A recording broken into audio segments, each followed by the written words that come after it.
gotta keep trying. Good afternoon. Oh, that was good. Let's try it once again. Good afternoon. I've got a question for you. Who out there has a secret that you've never, ever told anyone? Let me see your hands. 12 of you. Bullshit. I don't believe it. Well, I've had a secret that I kept for 53 years. And so before I go on, I just want to tell you what it is. I am transitioning my gender. I've always wanted to be a boy. I just wondered if you were listening or not. Now that I have your attention. Actually, I don't like to be called transgender because to me, transgender it's actually two words. It's transitioning and gender. And it's not what I am and it's not who I am, but it's the process that I have to go through so that I can live female, so I can be myself. But I still go to parties and I still go to business events, and someone will always introduce me like, oh, this is Joanna Ferrari, and she's transgender.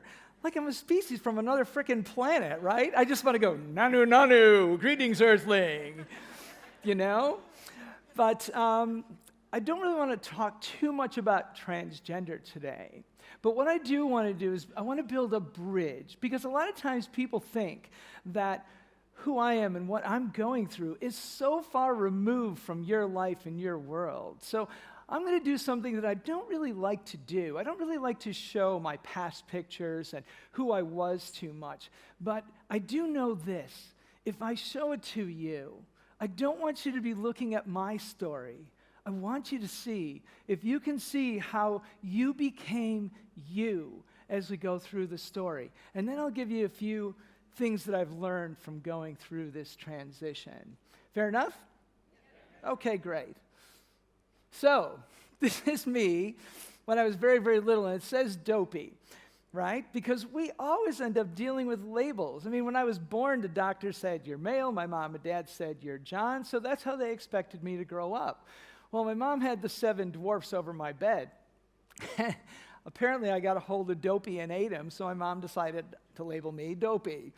But the thing is, everybody thinks that labels are bad, that they're wrong, but they're not.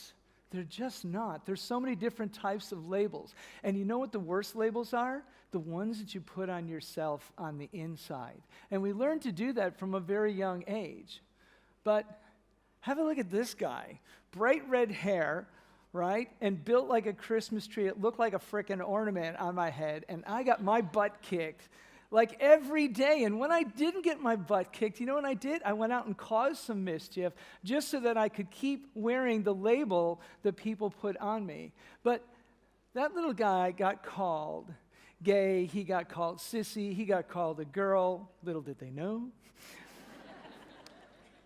But he got called so many things, and the one thing that he got out of all of it was he became really fast at running. So, but this was me at 14. By the age of 7, I already knew I was female inside. But as I said, it took me 53 years before I actually let my secret out. I'll be 57 in March. And so I've known for a very long time, and it was really hard to hide that. But every year at Halloween, from the time I was 8 till the time I was 16, my mom would come and say, so are you going to dress again this year as a woman? And I say, fuck yes. Because it was the only time that I got to truly be me, right? So what I actually have gotten to do later in life was actually express who I really was. But because I couldn't express myself as who I really was, I thought that I would actually not be some boring male who did nothing with his life. So guess what? I went out and I took risks. I did some really crazy things. As a matter of fact, here's one of them. There we go. So this was me at 24 years old when I was a Chippendale dancer. And I did that for 9 years. And all I did was travel around the country doing acting, modeling, and stripping. And when I went to my psychologist before I could actually do my transition, I said, oh, yeah, I did a lot of really male things. She said, like what? I said, well, I was a stripper. She goes, what makes you think taking care of your body and dancing is male? And I went, oh, maybe. But by the time I was 27, I met this person. Her name was Alana. And Alana was the first time I experienced anyone that was transgender. And she was absolutely amazing. And when I heard her story, how she went from a 300-pound captain of a fishing boat to this, I went, oh my God, that's me. And so for 2 years, I hung around with her, and I learned a whole lot about what I needed to do to transition. And at 29 years old, I was going to transition. But unfortunately, Alana went to New York. We live in Chicago. She went to New York, and 5 months after she left, she was murdered for being transgender because somebody didn't understand that she was just being happy, being herself. So I went and did something hyper again. I got into business this time, and I got married, which is actually more dangerous than transitioning. And this was my dad. My dad was my role model, and he was so proud of me. I was an international speaker. I was a twice-published author. I still do interim CEO roles for companies where they bring me in, and I do consulting to CEOs, and I take over the business until they get someone hired in. But my dad was so proud of his son. And when he found out about my transition, it crushed him. It really did. But he was amazing. And I used to stop into Vegas, which is where they lived, all the time, just to make sure I'd see him and let him know how proud of him I was as well. But this is what I ended up doing to myself. And I wonder if you can see yourself maybe in this picture. Because I wasn't being myself. I had so much success. Twice published author, traveling around the world, flying around in private jets, CEO of a business, just doing all the things that people would think are the things that make us the most happy. And I was absolutely so painfully sad that I started working out with weights. I figured if I did all of that, maybe what I could do is keep this woman who's been inside of me forever from coming out. And so that's what I did to myself. But the entire time, this was me inside. And I knew it. There was no real evidence of what I was going to be able to do with this. And it was the scariest thing that I'd ever considered doing. But I finally, on April 13th, got my boy to make the biggest decision of his life and to let me out. I had to go and tell someone that I was married to for 23 years about my transition, and it crushed her. It crushed my kids. It crushed my parents. I lost my friends. I lost my businesses. I got to start on hormones, and 6 months after being on hormones, they were shutting down my adrenal glands. They were shutting down my liver. I was having blackouts. They told me that I needed to come off the hormones, and I got so depressed. I spent the first Christmas of my transition alone in my apartment with a knife.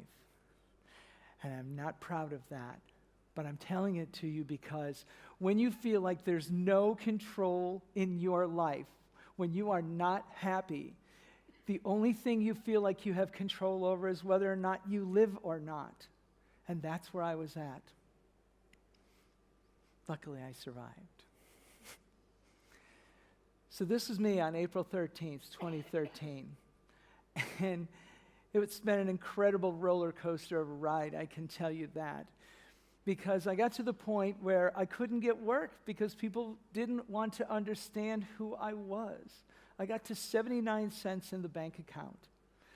It seems like pretty awful stuff, but I'll share with you some of the lessons that I got that have made this so absolutely powerful.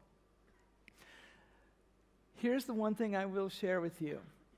When you start to believe in yourself and you want to let out who you really are, you only need one more person. That's it. One more person to believe in you.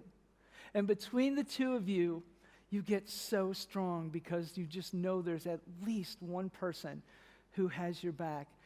My youngest son, Alex, has been that person, and he is absolutely amazing. He's been there through the whole thing with me. Thank you. Yes. So I wanted to learn more about what it was like to be a woman. So what I did is I went and found the vagina monologues. And I was like horrified as to what it was all about. But I got some of the most amazing lessons of my life. Myself and 9 other women going through and doing those monologues. It was really incredible. And it was a really big turning point for me in my life. And this was me last year, or at the beginning of this year, after I've lost 18 and a half kilos from doing CrossFit. So it's been kind of a wild journey. And I just want to give you 5 things that I've actually gotten from it that you can actually take and apply to your life. Number 1, I realized that John wasn't keeping me in, that I was actually keeping him around me because I was afraid of letting my authentic self out. And I think a lot of people do that. And we blame the outside world, or we blame something for it. And there was nothing to blame. It was me still needing to hide before I could actually let myself out. Second one is, if you're changing something in your life, don't do it superficially. Don't set a goal, change your attitude, and take a couple actions. That's what I call play school psychology. If you want to change something in your life and you really want to change it, what you need to do is you need to dig in deep. You need to find out what your fears are, what your disappointments are, what are the illusions that you're letting yourself live, what are the lies you're telling yourself.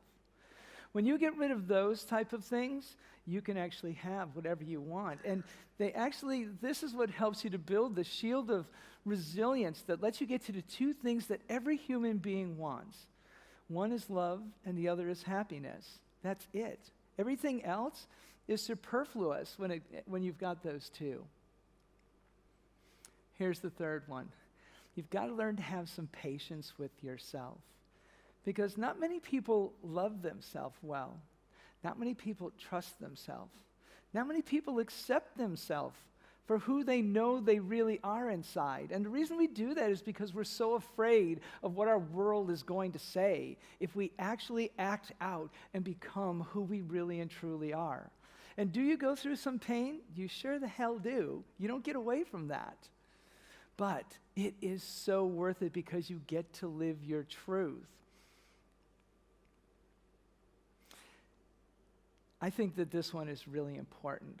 I don't think most people understand that there is your world and then there's the world. And when you start working on your world, which is the choices that you make, the way that you relate to things, and the experiences that you have, when you work on those, your world starts to reflect back to you that you're doing a great job. And I think that that's been the most powerful way for me to understand that the world has accepted me as being female, is that all of my friends and all of the people that I work with have actually changed from what initially was happening when I was transgender. I'll give you an example. A guy came up to me in a bar one night and said, "Are you one of those tranny things?" And I said, "What's your definition of tranny?" He said, "You know, you like to put on dresses and have sex with men." And I said, "Don't be ridiculous. We take the dresses off." He had nothing to say. I don't know. But now, I'm working again with CEOs, helping them to learn about communication. I'm actually helping them to overcome personal challenges. I work with many major corporations, and I enjoy my world. I actually my ex-wife has come back around, and Sunday I finally got to see my daughter after 2.5 years. It was amazing. Yeah. Here you go. This is my last one for you. You have to remove the labels that other people put on you. Some people put labels on right in front of you. Some people put them on in back of you, you know? And none of those feel good. But we don't realize that just like a tree can't grow unless it actually grows deep roots, labels can't grow within you unless you take ownership of them and you keep repeating them to yourself, or you let other people hang those labels on you. So I want to share with you something that really made the difference for me. Because what I know about every single person in this room is you've all gone through conflict at one point or time. And I also know that every single one of you has endured a transition. It might not be a gender transition, but you've endured a transition. But what makes it easier, what makes the world turn completely beautiful, is when you learn to say one thing to yourself, not because of anything that you do, just because you can look in the mirror and you can honestly say, I am enough. That's it.